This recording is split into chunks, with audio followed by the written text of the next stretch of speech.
Hey guys, Katie here. Welcome back to my channel. Today's video is part of my Let's Talk About It series, and we are doing video 3 of Disney fan theories. So the first fan theory is the real reason why the villains never win is because almost everyone from Gaston to Scar to Mother Gothel are too busy practicing their songs instead of making sure there are no flaws in their plan. Compare this to Maleficent, who in the original classic doesn't have a villain song, and she probably came the closest to winning. If not for the interference of some fairies, she'd probably have actually won and is one of the few villains to not have a song. So there you have it. The majority of Disney villains spend too much time creating their songs that they aren't thinking of the 1,000,001 ways their plan could go wrong, which ends up leading to their demise and defeat. That makes a lot of sense. I don't know if that's the only reason they never win, but it's a really good theory, in my opinion. The next theory is about Tangled. And it's Rapunzel has time travel's powers. It says, I love animations, mainly Disney. Yesterday I was singing one of Tangled's songs, the Healing Song, and I noticed that the song is about time traveling. That's when I thought, if Rapunzel doesn't heal but makes some objects and living beings go back in time. Fact 1. Wounds before lesions look equal to wounds healed by Rapunzel. Fact 2. Mother Gothel used to use Rapunzel to have a younger appearance. Fact 3. Rapunzel saved Finn's life, but he was dead. That says, if you don't believe me, just read the song. Flower gleam and glow, let your power shine. Make the clock reverse, bring back what once was mine. Heal what has been hurt, change the fate's design. Save what has been lost, bring back what once was mine, what once was mine. I mean, in a way, possibly. I mean, it kind of makes sense, but it also, I think, would be kind of a healing thing. I don't know, that theory's a little confusing to me. The next one is The Little Mermaid makes the ending of Beauty and the Beast tragic and sad for eternity.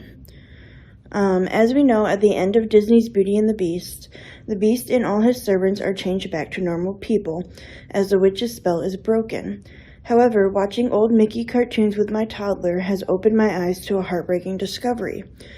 The Beast and his servants were tricked and reverted back to their original forms after the movie ends. How do I know this? Feast your eyes upon the 2001 animated feature currently playing on Netflix, Mickey's Magical Christmas, Snowed In at the House of Mouse. Mickey's Magical Christmas is a series of old Christmas cartoons from the Disney archives. But in between each cartoon, we see Mickey and Minnie hosting an award show of sorts. They're on a large stage with a grumpy Donald, and the audience is filled with characters from Disney films past. The Seven Dwarfs, Chip and Dale, etc. 2 separate tables of characters, however, caught my eye. First, I noticed Belle and the Beast dressed up nicely, along with Lumiere and Cogsworth, all in their original beast/candlestick/clock forms. This did not strike me as weird at first, but then I noticed a second table that shattered my reality as I know it. At the other table are Ariel and Prince Eric from The Little Mermaid, but we soon discover that Ariel has her legs and is talking. This tells us that this variety program is not taking place mid-films or before the films, it's taking place after the films. The only explanation for Ariel and Eric to be married with her legs and voice intact, but the Beast is still a beast and his servants still objects, is that they did change to their original selves for the movie ending, but then changed back via either another curse or, more likely, the original curse never let up in the first place. The witch may have let them think they were changing back, but it didn't take. I'm not certain what precisely could have caused them to revert back, but the evidence strongly suggests that the Beast will always be a monster, and his servants always inanimate objects. Otherwise, we would be seeing human Beast and human Lumiere and Cogsworth at the awards show along with Ariel's legs and voice. I think you're looking too much into this. I think the reason that when they were doing House of Mouse used to be like my favorite show. They put in the characters that would be the most recognizable. So kids aren't going to watch House of Mouse and be like, oh, that's Lumiere, because a human, human Lumiere, they're not going to make that connection. But they'll make the connection if he shows up as a candlestick. To me, I think that's what it is that they were putting the characters that most people would recognize. I don't think it has anything to do with the storyline. I don't think Curse redid itself. I just think that Disney put them in their cursed forms because they're the most recognizable to the viewers. The next theory is about Moana. Moana's grandmother was also chosen by the ocean, but never had the courage to follow through. My theory is that Moana's grandmother also had the opportunity to restore the heart of Te Fiti when she was younger, but never had the courage to follow through and do it. This led to her becoming the character we saw in the movie, who has a lot of knowledge about what Moana should do and how to do it, and is constantly guiding Moana along that path. Here are a couple points to support that. The first time we see the grandmother, she specifically calls out the fact that Moana may feel that inner voice driving her into this quest. I think the grandmother had the same thing when she was younger. The grandmother pretty much gives her a complete plan to restore the heart of Te Fiti, take one of the hidden boats in the cave, follow the star, find Maui, and order him to help, including the exact dialogue that Moana later used, and then find the island.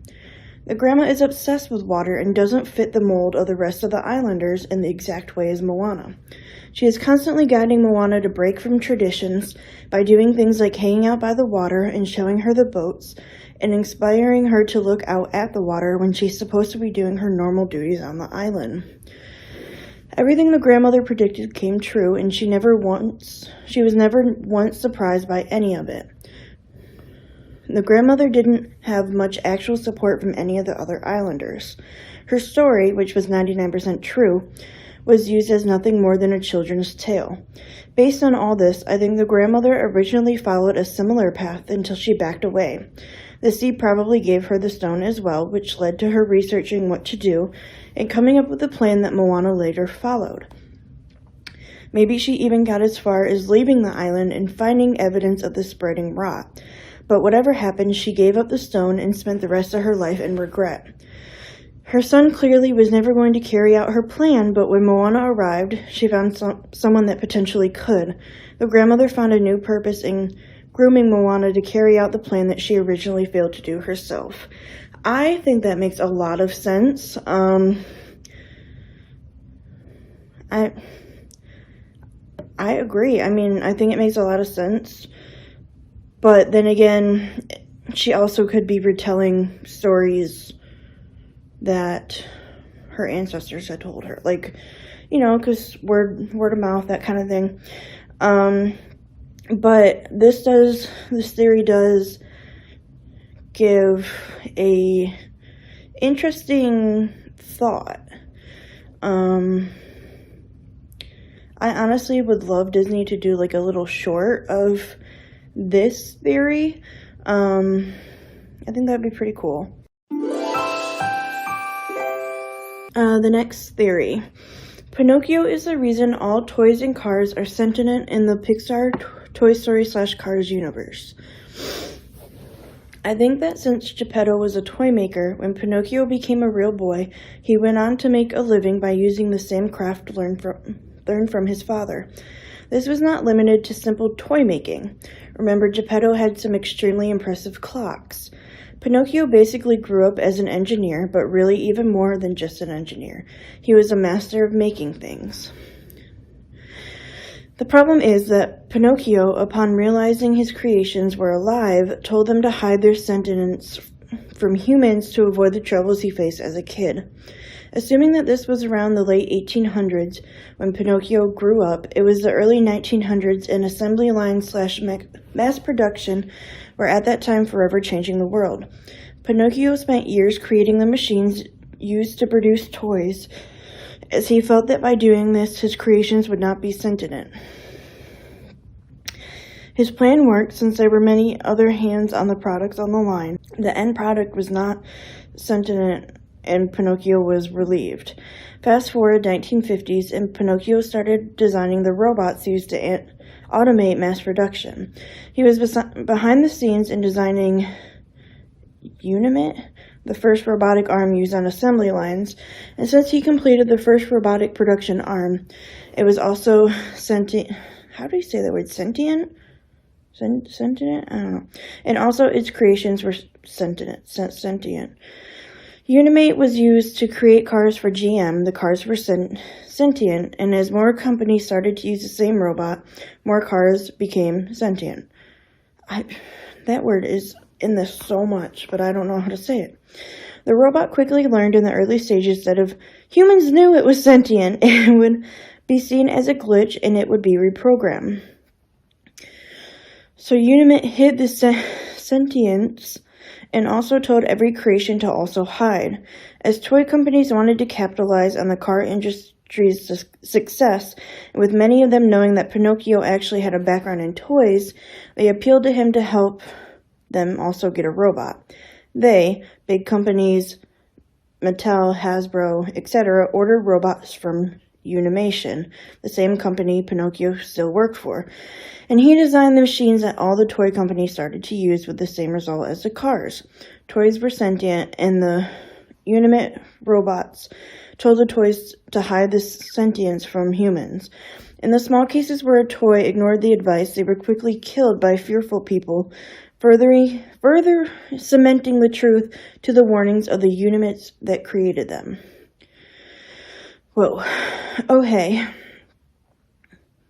I think that's a reach. Yeah. I can't even think because that word being in there 50 times really threw me off. I don't know. I don't know about this theory. I don't know if I agree with it. I mean, it's interesting, but I don't know. Okay, the next one is about the movie Cars. The movies take place in a kid's mind when he's playing with toy cars.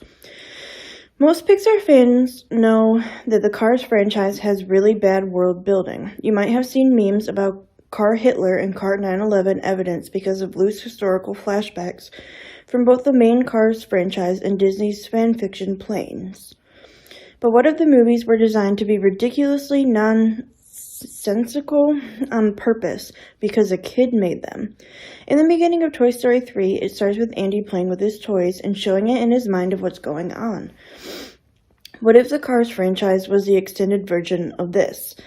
My first piece of evidence is there's no reason for why Doc Hudson died in between Cars and Cars 3. There isn't... Okay, they're being sarcastic in their little comments. What if the toy Hudson Hornet that the kid was playing with was lost if he was playing outside? Another piece of evidence is that the history in the Cars universe is embarrassingly bad. As I previously mentioned, Car Hitler. In the end credits of John Misconduct's abortion of a fan fiction, there was also Car Julius Caesar. What is the technological curve in this universe? If a kid had an older toy car and learned about Rome in school and wanted to reenact it with cars, he might choose an older car to do it. I think this makes a lot of sense, to be quite honest. To have the whole Cars thing take place in a children's mind.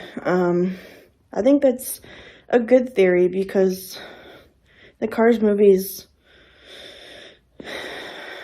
I'm not a fan of the Cars movies, to be quite honest. But, I mean, this theory makes a lot of sense. The next theory is from Moana. In Moana, the heart of the ocean was what was keeping Moana's grandmother alive, and it was also why the black stuff was killing the island. In Moana, the grandmother is always shown as full of life and full of energy. Even right before she got sick, she was climbing hills and moving vines to show Moana the ancient boats. But a little after the grandmother gives Moana the heart of Te Fiti, she immediately gets sick, can barely speak, and dies. They say the heart of Te Fiti can create life, so maybe the heart was keeping her alive so she could give it to Moana. Lastly, we know the heart of Te Fiti is wanted by many beings, including Te Kā, who also seems to be able to sense when it's nearby, but not know exactly where it is, but know when it's near since she immediately appears. Since her black tendrils are trying to find the heart, it probably was drawn to Moana's island because the grandma had the heart. I think that's a good theory that the heart was keeping Grandma Tala alive until she could send Moana onto her journey. It makes sense because as soon as Moana was like okay with the idea of going on this journey, that's when her grandmother got sick. So, I mean, it makes sense. The next theory is Sleeping Beauty. Aurora's mother got Maleficent's help to give birth. This was one I found on TV Tropes, but it hasn't been posted here, so bear with me. Anyway, when we first see Maleficent in the celebration of Aurora's birth in Sleeping Beauty, everyone, including the fairies and King Stefan, stares on in stupefied horror. That is, everyone except Queen Leia, the queen and Aurora's mother, who has a more nervous expression, almost as if she was expecting the evil fairy to arrive.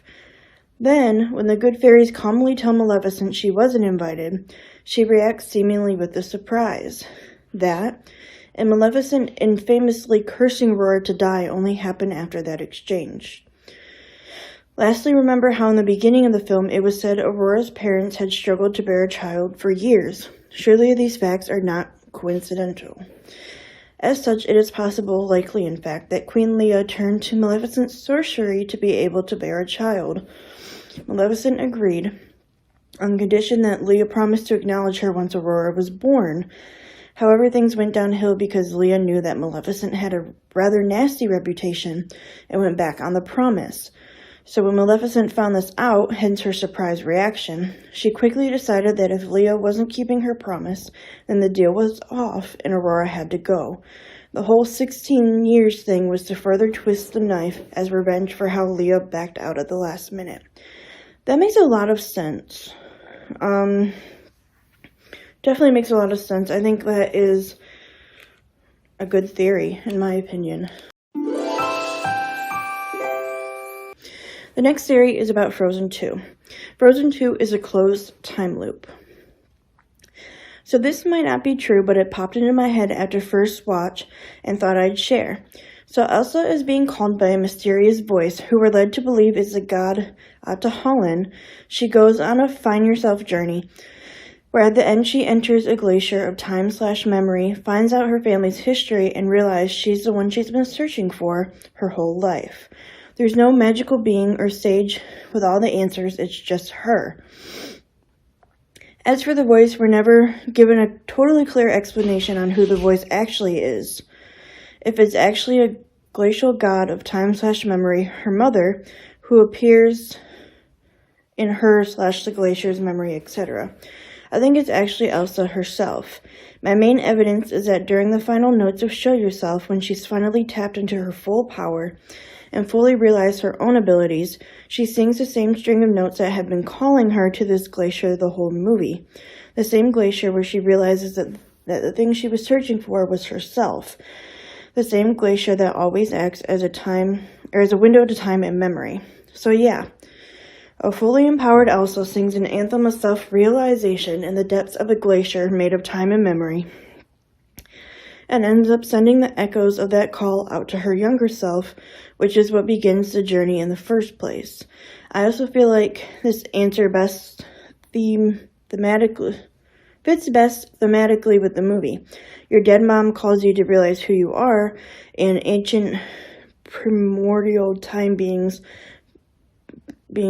bestows a gift on you don't really fit into the theme so much, but you are the one you've been waiting for is literally the lyrics to the climax of the movie. That makes sense, but literally she sees her mother, so I don't know.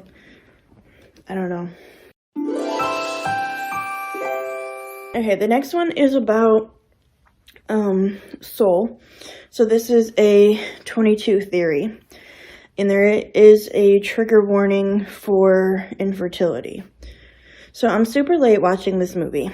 Anyway, my theory is, could 22 represent a child born to a family with fertility issues?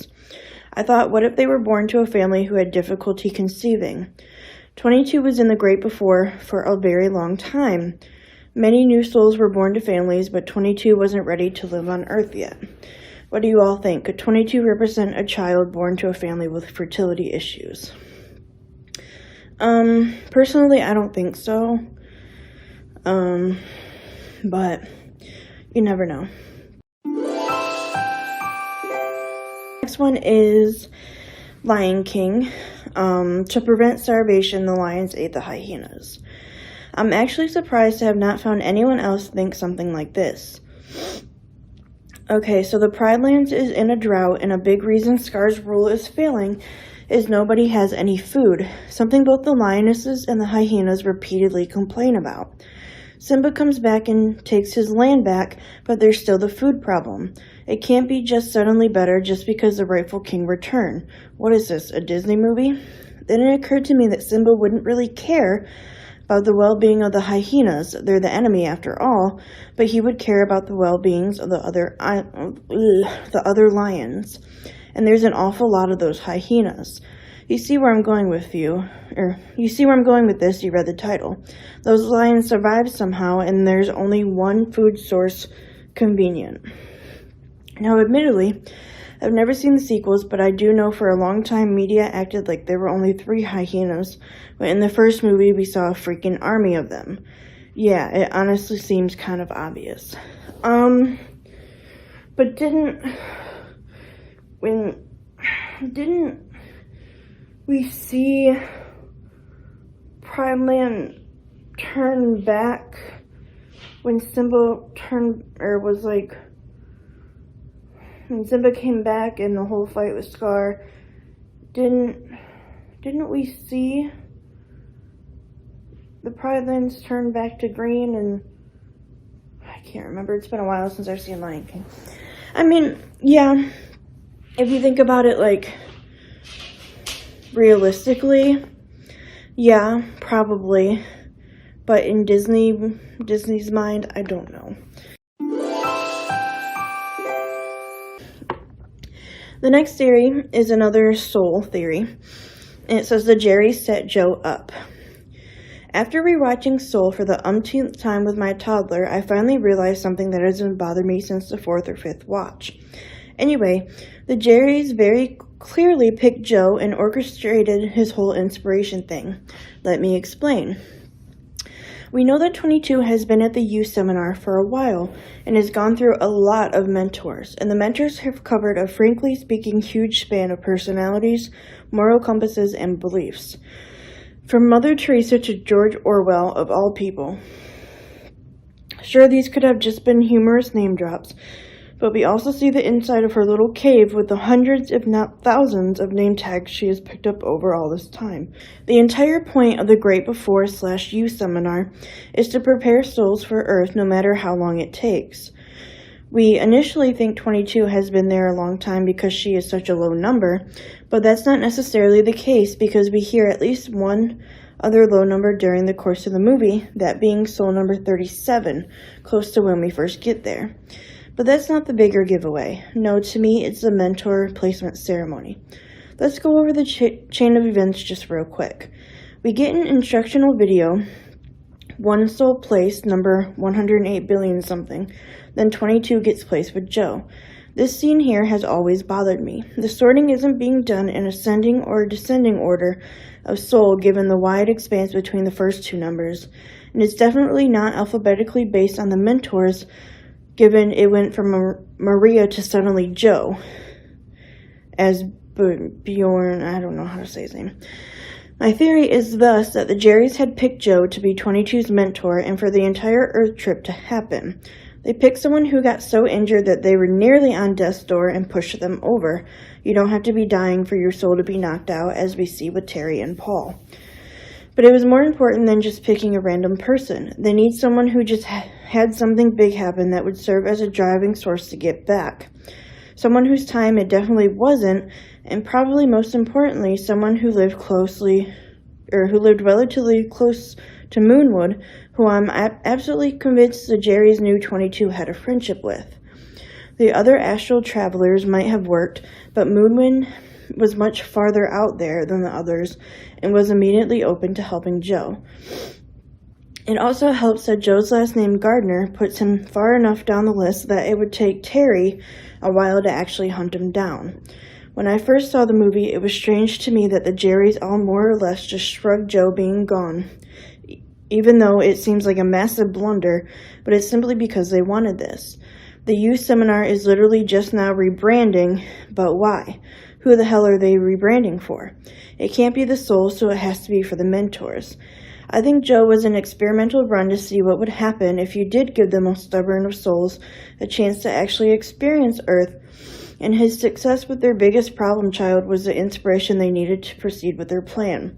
It's also why they let Joe go back to his body. It was never his time in the first place. That makes a lot of sense. I mean, that just makes a whole lot of sense. They absolutely knew, because they really did just seem to brush it off. Like, oh, okay. I think a bigger part of me just thinks that they really just wanted 22 gone. And so they were willing to let whatever happen happen. The next one is a Luca Inside Out Encanto theory. Why did Alberto call the voice that tells him to stop making adventures Bruno? Why did Bruno's name repeat within the two movies? The theory is that Encanto characters are embodied of the emotions in Alberto's mind, as in Inside Out. Mirabella's courage, Camilo personality, Antonio communication, Dolores curiosity, Luisa pressure, Isabella beauty, Julieta psychological resilience, Peppa mood, Abuela mind and thinking, Bruno risk and expect the future. So when Alberto is trying to make adventures or take a risk of something, Bruno expects the consequences of his works and tell him to stop what he's doing, which Alberto hates. So when he hears Bruno's voice, he says Silencio Bruno, which makes Bruno disappear into Casita's walls, Alberto's brain, and that's why his name repeats in both movies. I don't think so. I think that's a reach. I don't know. I think it's a reach. The next one is another Lion King one. And it says the Lion King is an omnivore. Ever wonder how or why in the Lion King, Simba was able to grow so big and buff in the first film despite supposedly eating insects and grubs his entire life? I have, and I finally found out. Forgive me for using animal logic in this universe, but hear me out. So meerkats and warthogs do eat insects and bugs as they are insectivores, but in general they are omnivorous. Warthogs will sometimes eat small birds and mammals, and meerkats are predators, and almost all of their diet consists of venomous or poisonous animals such as snakes, scorpions, and spiders. Now obviously, Timon doesn't have that much predatory nature inside of him. In fact, he hides from bigger predators. But what about in his pre-Hakuna Matata lifestyle? Since he constantly had to hide, dig, and live in fear with his fellow meerkats, since the area wasn't safe, nor was it that profitable considering that there likely weren't many bugs there, then maybe he would resort to eating scorpions, snakes, and millipedes. This would come to an end once he and Pumbaa found Hakuna Matata. Then came in Simba, who adopted the duo's diet of insects and bugs. Unfortunately, everyone quickly realized that eating bugs alone wouldn't really help Simba. That's when Pumbaa, being the genius that he is, suggests, hey, maybe Simba can eat small venomous animals much like we do. So Timon and Pumbaa teach Simba how to suffocate snakes, subdue scorpions, mangle millipedes, rip up rodents, and lurk for lizards. Oh, and get this, meerkats also eat fruit, so Simba could have grown to be omnivorous as well. In fact, maybe he got so healthy from eating a large majority of fruit and veggies. Possibly, he had to eat something, so. Okay, the next theory is a Toy Story theory. And it says, Buzz knew he was a toy the whole time and was Woody's guardian angel. In the first movie of the Toy Story franchise, Buzz is supposed to think he is a space ranger and not a toy, but this makes no sense. In the scene where Andy is playing and sleeping with Buzz in his arm, he does not flinch or try to escape like Forky in Toy Story 4. Throughout the movie, Buzz annoys Woody in order to teach him a lesson. Life is not all about you, which is hard for Woody because he's the only Woody doll in the world based off of another theory. In Toy Story 2, Woody gets kidnapped, and Buzz is the first one to try to figure out where he went and why. In the movie, there is another Buzz that fights and ties him up, but I think he was testing him to make sure he was doing his duty. I also think all the Buzz Lightyear toys are guardians for other toys who need to learn lessons. Even in 4, he goes after him to make sure he is safe. Woody and Buzz have been through it all: bad children, bad toys, bad trash, and in the end, Buzz saw his mission as complete when Woody left the gang in 4. It makes sense. It makes sense. Next one is from Incredibles. Mr. Incredible lets someone die while in hiding, and that's why he listens to police scanners. When the movie starts, we see Bob and Lucius listening to a police radio, and from the sound of things, they have been doing this every week for years. When Helen finds out, she's upset, of course, that he is risking blowing the family's cover, but we see Bob get angry when she says he should have done nothing, probably because half a dozen people would have burned to death if he did that. We also have the scene in his boss's office. Bob sees a man being robbed and instantly gets ready to leave to help him. In spite of all his flaws, Bob is a good man who can't let someone get hurt due to his inaction. Thing is, the family had been undercover for years. The Dicker makes it seem like Bob screws up a lot and seems to go long stretches with no trouble. My guess is during one of these stretches, Bob followed the rules and kept his head down when something happened. Maybe a fire, maybe a rape or murder, but something a normal person can't stop, and Bob let it happen. But after this incident, he couldn't live with himself. He had to make up for it in his mind, so he and Lucius went bowling to try to stop that mistake from happening again. It's a possibility. Next one is the Lion King theory. Scar killed Nala's father.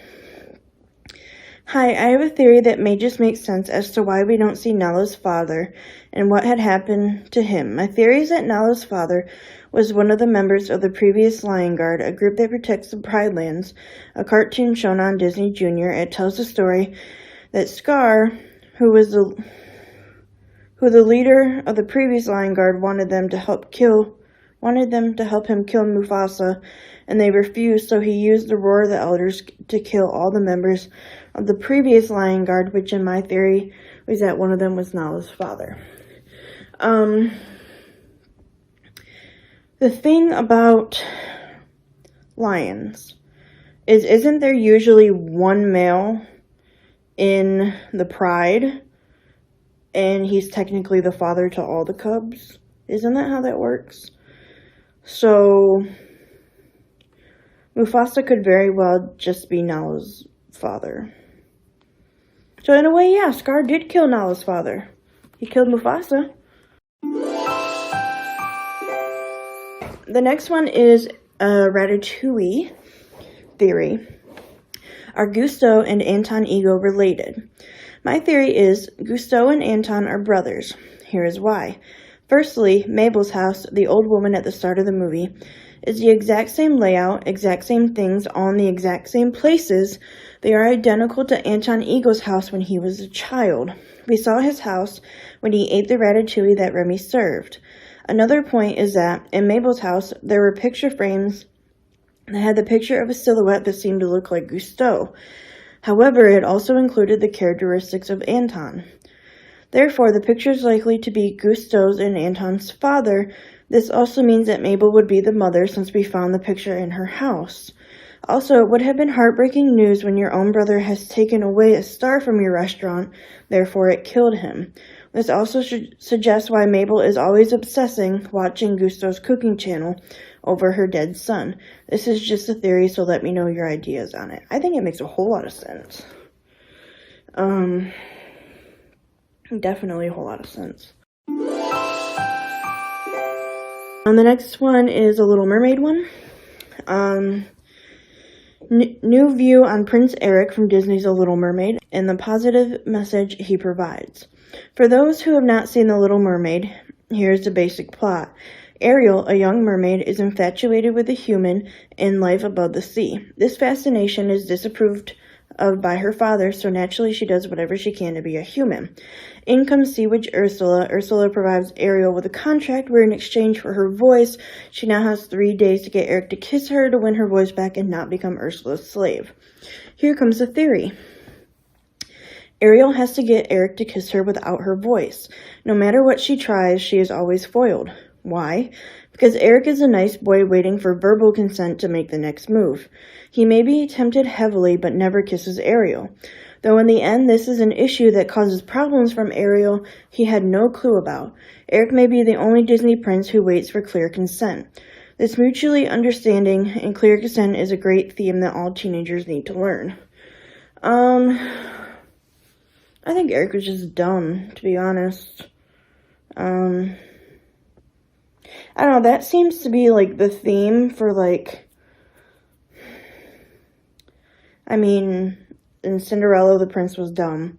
Snow White, the prince was dumb. Sleeping Beauty, the prince is dumb. Little Mermaid, prince is dumb. So, I mean, I think he was just too stupid, to be quite honest. Okay. This next one is in Inside Out theory. Why Riley's emotions were of different genders in Disney Pixar's Inside Out. Those who already seen the movie might have noticed that the emotions of the grown-ups are either completely female or male, according to the character. I didn't notice it the first time, but later on, as I watched the movie several times, I realized that the emotions of the teens shown are of different genders. For example, take the lead character Riley, where her emotions, joy, sadness, and disgust are females, whereas fear and anger are males. But if you look at her mother or father, they are all female or male, respectively. My theory is that this was a really thoughtful portrayal by the Disney people, showing that the teenagers are still discovering their sexuality and are thus still growing and maturing, whereas those people who are grown-ups have identified themselves as either a complete male or female. I think that makes a lot of sense. I can agree with that. Okay. The next one is from Cinderella. Disney's Cinderella is a one-sided story told by a narcissistic pathological liar. The story of Cinderella starts with a young girl with a very wealthy father who dies, and so her stepmother raises her as her own. Even with all the wealth from her deceased father and the charity from her stepmother, Cinderella is still the victim in the story. From Cinderella's point of view, her stepmother is wicked for making her do household chores, and her sisters are evil for living in the house that is rightfully hers. This kind of perspective is exactly what you would expect from an entitled child who was given everything they wanted, then was suddenly expected to do chores and share. I think if the stepmother told her side of the story, she would say that she was only giving Cinderella a reasonable amount of chores to help around the house and to build a healthy work ethic. Cinderella was often locked in her room and forced to clean up after her sisters. Parents often send their emotional teenagers to their room or give them chores if they are being an absolute pill. This sort of punishment is not unreasonable. Cinderella was not allowed to go to the ball, once again, not in unreasonable punishment if she has been defiant and unwilling to do her chores. She most likely stole money from her stepmom to buy a new dress and shoes and snuck to the ball. Of course, she had to be home by midnight to beat her stepmother home so she didn't get caught. When she was out, she made up a fantastical story about a fairy godmother, pumpkin, etc. The story ends with the prince falling in love with her because she's just naturally far more beautiful than every other girl. That's exactly how I would expect the story to end if told by a narcissistic pathological liar. I don't agree with that. The next theory is a Snow White theory. Why do the dwarves live together in the woods? In Disney Snow White, we meet 7 dwarves. They live together, work together, and are generally merry little fellows. What doesn't add up is the living conditions of the dwarves. Their house is extremely tiny, just 1 bedroom and attached kitchen and living room. Their mine, however, is very rich. In the working scene, we see that their day's work pays several bags of diamonds and other precious gems. In the song, they even sing, "It ain't no trick to get rich quick if you dig with a shovel or a pick." From this sentence, we can predict that the dwarves are mining for their own gain. If they would be on salary, they wouldn't become rich. So if the dwarves are so wealthy, why do they live as they live? Even if the price of diamonds would be lower in the local standards, dwarves' production is so high that they should afford to live in a larger house or at least pay for domestic help. I have a theory. The dwarves are poaching diamonds. They live in the world where kings, queens, and princes are ruling. When the evil queen orders the huntsman to kill Snow White, he obeys because Queen has the legal right to order so. It's his good heart which saves Snow White, but when he returns a pig's heart to the queen, he's protecting himself from not following orders. In feudalism, all the land is owned by lieges. Peasants are only renting the land which they work for, and if the liege fancies so, she can sell the land, take it away, or send the peasants to war. Evil Queen doesn't have plenty of precious gems. She has them in the crown, in the golden box, and in the mirror frame, but that's pretty much it. If the queen would be the liege of the dwarves, she would probably take most of their jewels, as she is, as the name states, evil. So instead of giving some of their jewels to the owner of the forest, dwarves are secretly mining the mountain empty because they are planning to keep them all to themselves. This also explains their living conditions. Small house doesn't attract unwanted attention. This also explains why they are all sleeping in the same room. They know that their roommateship is just temporary, and it's everyone's interest to be on a friendly footing with everyone else, as they know they couldn't mine the jewels alone. Yeah, I mean, that's a good theory. The next theory is a Cinderella one.